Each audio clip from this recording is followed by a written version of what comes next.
আমি এখন আছি হচ্ছে রাবার বাগান। আর এগুলো হচ্ছে রাবারের পাত্র, যেগুলোতে রাবার সংরক্ষণ করা হয়। হয়তো রাতে কাটা হয় বা সকালে কাটা হয়। এখন সবগুলো ক্যাপ উপর করে দেওয়া আছে। এই যে দেখতে পাচ্ছেন অল্প অল্প রাবার দেখা যাচ্ছে এখানে।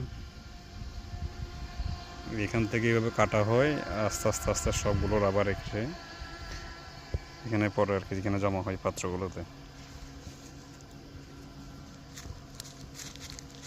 এটা পুরোটা একটা রাবার বাগান।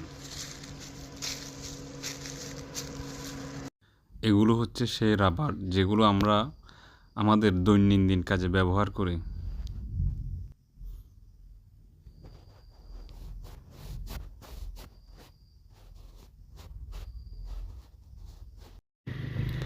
আর এখানে দেখতে পাচ্ছেন দুই পাশে সব রাবার গাছ।